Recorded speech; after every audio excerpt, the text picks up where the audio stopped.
দিনের শুরু আজ ব্রেনওয়্যার থেকে। এই গাইস, ঘুরো বং ইজ ব্যাক। সকাল সকাল কাজ করতে করতে নিয়ে এলাম 70 টাকার হলুদ ভাত, যেটা বিরিয়ানি বলে কাকু আমাদের কাছে বিক্রি করেছিল।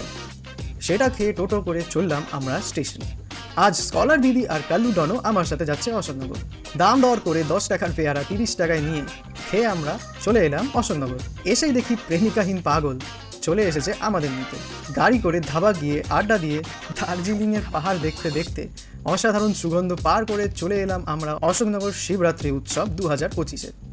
30 টাকার হ্যান্ড পাওয়ার্ড ফ্যান কিনে আমার বন্ধুদের মাথার প্যাচের মতন হাওয়াই মিঠাই গরিব হওয়ার কারণে দূর থেকে দেখতে দেখতে রাগের চোটে বন্দুক তুলে দিলাম বেলুনকে গুলি করে। স্কলার দিদির পাপড় শেষ হওয়ার পর চলে এলাম আমরা অশোকনগরের ফুড হাব ওরফে ডেকাসলিন। সেখান থেকে 80 টাকার প্যান ফ্রাইড মোমো 4 ভাগ করে খেয়ে চললাম আমরা সিকিম যাওয়ার স্ন্যাক্স কিনতে। ম্যাগনামের ফ্রিজের সামনে থেকে জোর করে স্কলার দিদিকে সরিয়ে দরকারি জিনিসপত্র কিনে আইসক্রিম খেয়ে চলে এলাম আমরা স্টেশন।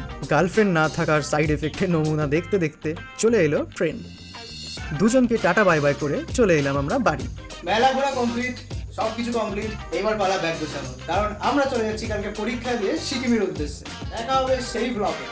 আপাতত একটু ব্যাগ গুছিয়ে দিই, কারণ খাটের অবস্থা এখন বর্তমানে অত্যন্ত জঘন্যময়, দেখাই যাচ্ছে সেটা ভালো মতনই। কিন্তু আমি বুঝতে পারছি না যে এতগুলো জিনিস আমি বড়বোটা কোথায়।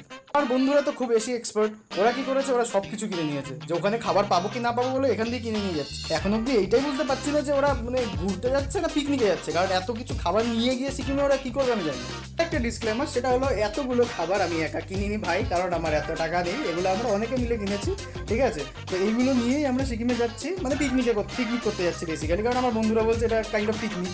দ্যাটস ওয়াই আমরা এত খাবার ক্যারি করছি। ওখানে প্যাকেজ বুক করার পরেও আমাদের এত খাবার নিয়ে যেতে হচ্ছে, কারণ আমার বন্ধুরা খুবই বেশি বুদ্ধিমান। ওখানে নাকি খাবারই পাওয়া যায় না। এখন যদি আমি পুরো ব্যাগ গোছানো দেখাতে চাই তাহলে 5-6 দিন কাভার হয়ে যায়। তার থেকে বরঞ্চ একটা ছোট হাইপার ল্যাপসের মধ্যে দিয়ে সব কিছু মিলিয়ে দিই।